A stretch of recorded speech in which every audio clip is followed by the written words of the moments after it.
Welcome to the biology classes at Placid. Myself, Dr. Manju Alex, faculty in biology at Placid. Today's topic of discussion is cancer. As I told you, the content you will find in page number 156 to 158 of your NCERT. We will be covering the following topics: introduction to cancer, difference between cancer cells and normal cells, properties of cancer cells and the difference between benign tumors and malignant tumors. Now going to the introduction of cancer. Cancer is a much dreaded disease which has been affecting mankind, and evidences of cancer dates back to 1500 BC in Egypt. Several recordings show that people have been affected with the tumors, particularly 8 cases of breast cancers or breast tumors are noted down in papyrus writings in Egypt. And they talk about an instrument called fire drill, using which they used to remove these tumors. The term cancer stems from the Greek word karkinos, which was initially used by the Greek physician Hippocrates, whom you know is called the father of medicine. He used several terms like carcinos and carcinoma to describe ulcer-forming and non-ulcer-forming growths or tumors. The Roman physician Celsus later translated the word karkinos into the Latin term cancer, which actually means crab, probably referring to the finger-like projections in the cancer cells which resemble a crab. We can see that cancer is a disease which has globally affected people with an incidence rate of 10 million people per year as per 2019 census. The disease is so grave that an agency of WHO has been appointed for research on cancer, and much investment has been done on the disease with respect to medical research. We can see the International Agency of Research on Cancer. The mission of the agency is to promote international collaboration in cancer research and to facilitate interdisciplinary research involving laboratory science, medical sciences, biostatistics, epidemiology and so on, to help the people to reduce the suffering from cancer disease. With respect to Indian scenario, we can see that over 2.25 million have been affected with the disease in 2019, and the number of newly reported cases are 11.58 lakhs and the deaths related to 7.8 lakhs as of 2019. The actual figures you can see on the board. And the WHO report says that in the present situation, 1 in every 10 Indian will develop cancer during their lifetime, and 1 in 15 in that 1 in 10 will die of the disease. And ICMR, the Indian Council of Medical Research, shows that Kerala has the highest incidence of cancer. In fact, Kerala is known as the cancer capital of India. The reasons could be many. One of the reasons cited for this is perhaps the detection rate of cancer itself is high because of improved medical facilities. Another reason is that people over the age of 60 is more in Kerala. That also thanks to our improved healthcare, and maybe that is the reason why the number of cancer cases reported in Kerala is also higher. But we cannot blame it all on the medical advancements in Kerala. It may also be due to our sedentary lifestyle and the food habits due to economic growth. The incidence rate of cancer in men and women can be seen on the board. In the case of men, cancers of lip and oral cavity are the incidence rate is higher, probably due to the increasing use of tobacco. Lung cancer is the second one, followed by stomach cancer, colorectal cancer, which affects the colon and the rectum, and esophageal cancers. All these cancers basically stems from the use of tobacco and tobacco products. Then in women, breast cancer, followed by lip and oral cancer. This is followed by cervical cancer, maybe due to infections, lung cancer and gastric cancer. The branch of medicine which deals with the study of cancer is known as oncology. Onkos in Greek means volume or mass. As we know, a tumor or a lump of cells is the indication for any cancer.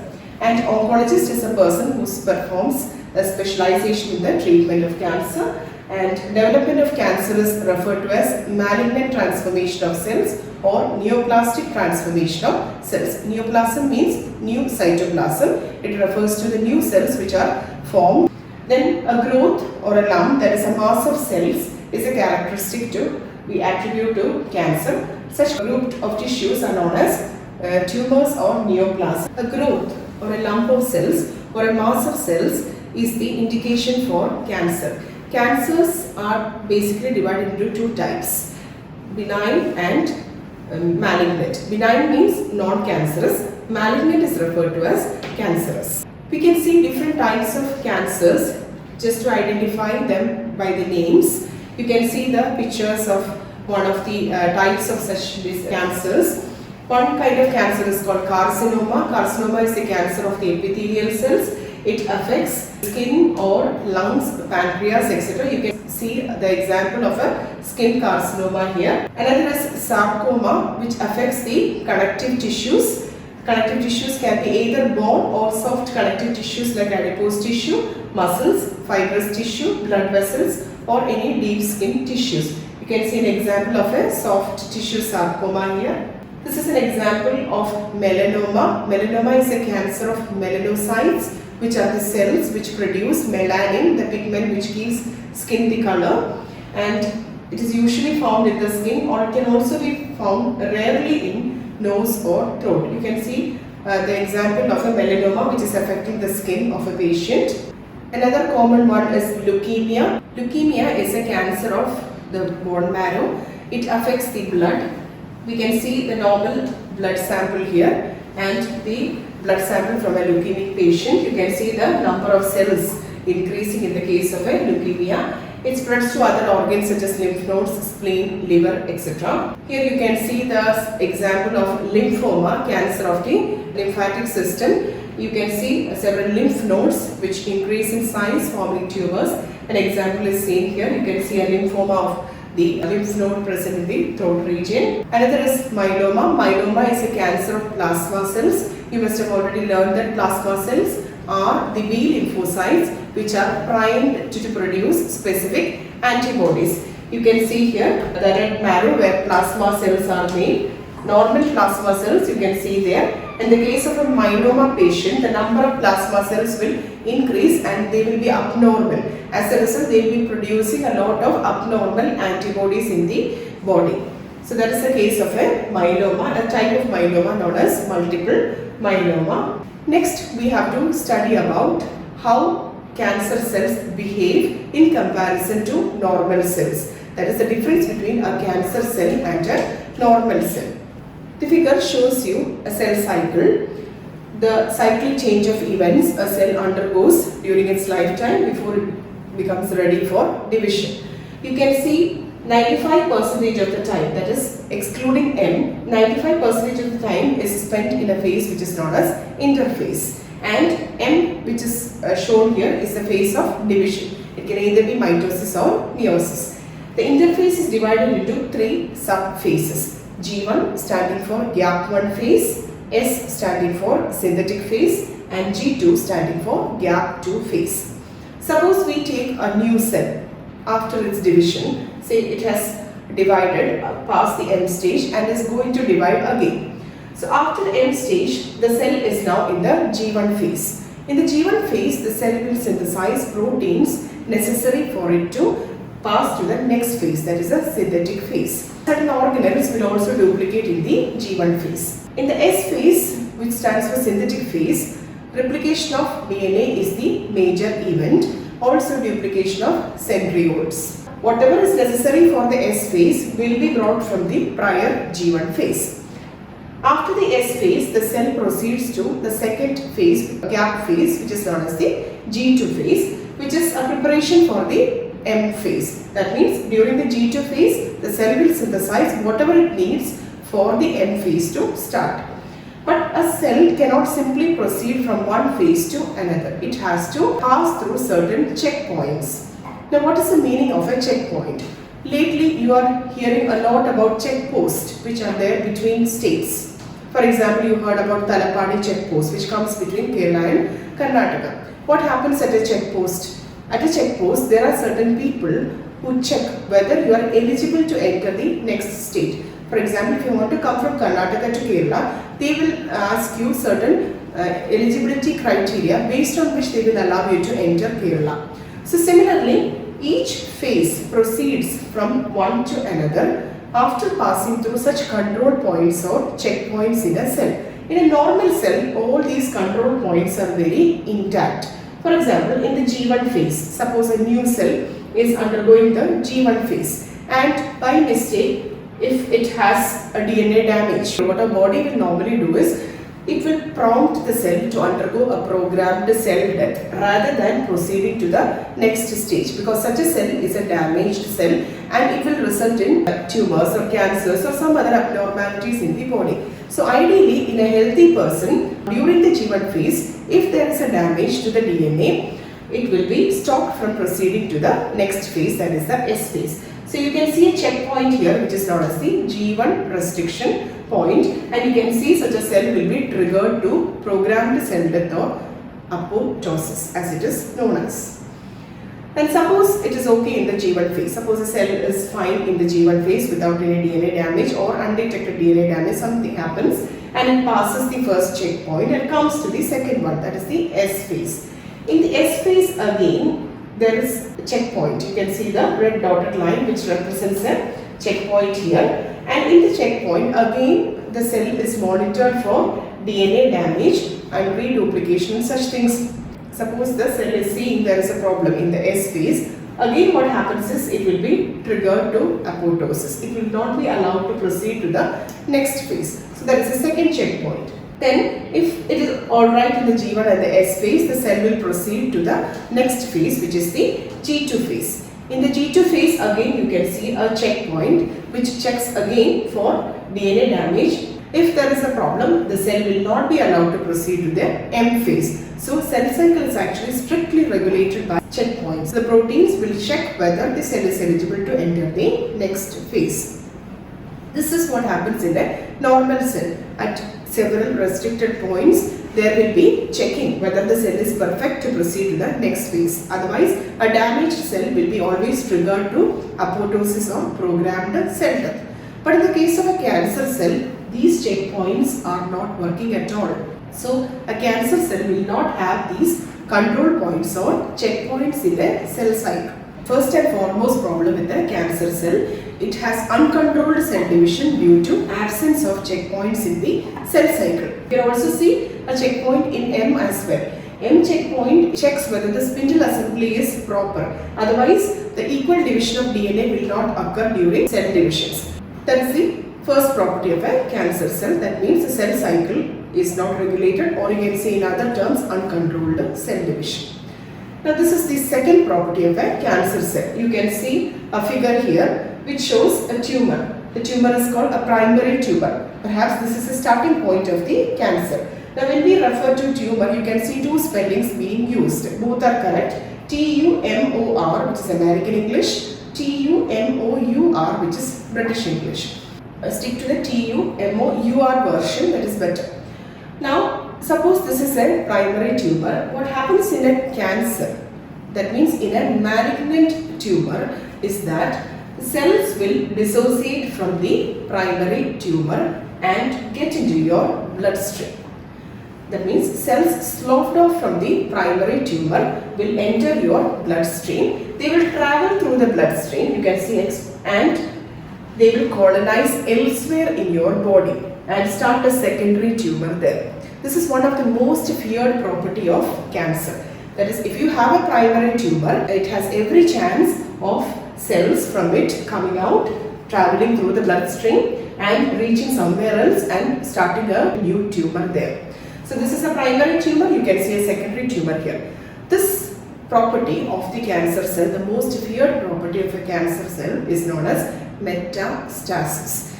Metastasis is the most feared property because this will result in tumors everywhere in the body and you can hardly detect where the cell has traveled. That is why treatment becomes difficult in the case of cancer. Then the third property which is unique to a cancer cell is lack of contact inhibition. That's absence of contact inhibition. Now what is contact inhibition? Contact inhibition is a property of a normal cell, as a result of which it will not divide uncontrollably. It is a property due to which a cell will be stopped from dividing uncontrollably by surrounding cells. For example, suppose you have a normal cell. Suppose this is a normal cell and it is going to divide. Suppose it has this much space in which it can divide. Suppose the space around it is this much, and surrounding it there are many cells. This cell will divide such that it will occupy only the given space, because it will be stopped from further divisions by certain cell signaling molecules. When it comes into contact with other cells, certain cell signaling molecules will be present which prevent it from uncontrollably dividing. So it will not divide beyond the space which it can occupy. And in the case of a cancer cell, this is not the case. So this is a normal one. But in the case of a cancer cell, what happens is, suppose you have a cancer cell and it also has a space around it. And imagine it is also surrounded by adjacent cells.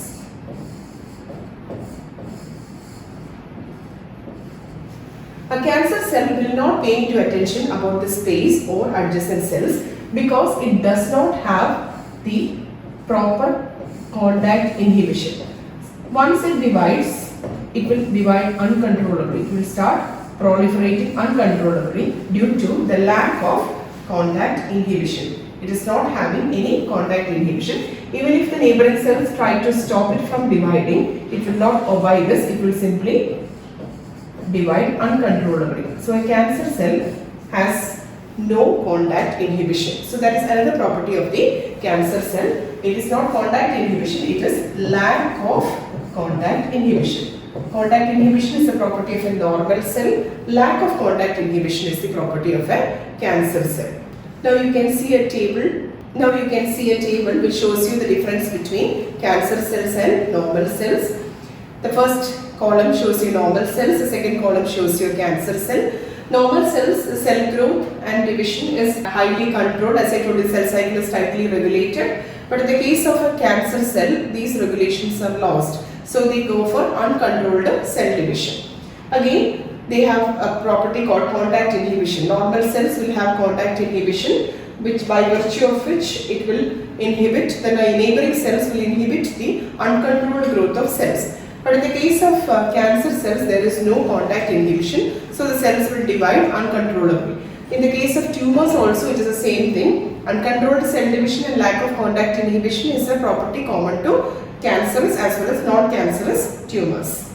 Then, cancerous tumors have another property which is known as metastasis. That is, cells from tumors will get sloughed off and travel through the bloodstream, and they will start new tumors where they get lodged, as I have explained earlier. In the case of normal cells, there is no metastasis. In the case of non-malignant tumors or benign tumors also, there is no metastasis. You can see samples of cancerous cells, a normal cell and a cancer cell. You can see in the histology itself, they are very different. The cell appearance, see large variably shaped nuclei, disorganized arrangement, the cells will be different. This will be a normal cell, this will be the same cell if it becomes cancerous. And you can also see loss of normal features like cell signaling protein. Properties of cancer or malignant cells, I am repeating once more. Uncontrolled cell division, lack of contact inhibition, metastasis, which is the most feared property. Invasiveness. Invasiveness is due to metastasis. They will grow and proliferate indefinitely and invade the whole body, and they can starve the normal cells by competing for nutrients. In the case of benign as well as malignant tumors, the cells adjacent to it may be starved of nutrients. So these are the 4 important properties of cancer cells. Now this table gives you a comparison between benign, that is non-cancerous tumors, and cancerous or malignant tumors. Benign, they remain confined to an original location. There will be simply an uncontrolled division, but they will not spread, or that means there is no metastasis and it is non-invasive. In the case of cancerous cells, as we told earlier, they exhibit metastasis. They will spread from one place to another where they can start fresh cancers. Then benign tumors usually grow very slowly, and after it reaches a specific size, they might stop growing. But cancers have no such rule. They will grow and proliferate indefinitely, invading and damaging surrounding tissues. As we told earlier, they will also starve normal tissues. Then benign tumors, they can be surgically removed and there will be no recurrence. You can be guaranteed that it will not occur again. But in the case of cancers, even though you surgically remove the tumors, there is always a chance because of metastasis that you may have a fresh tumor elsewhere which hasn't been exposed to the system. Benign tumors have no such problems such as metastasis. They are less fatal and affects only the nearby organs or tissues. Cancers are by rule more fatal and can affect the whole body if left untreated. And now a quick recap of what we studied. We studied about the introduction of cancer, how the term cancer came about. We studied different types of cancer so that you just identify the names with the tissues involved. Then we studied about the properties of a cancer cell, how it differs from a normal cell, and the difference between benign and malignant tumors or cancerous and non-cancerous tumors. I hope you have followed what we discussed today, and I wish you all the best. Take down the notes and the doubts can be cleared in the discussion session which will follow. Thank you and have a nice day.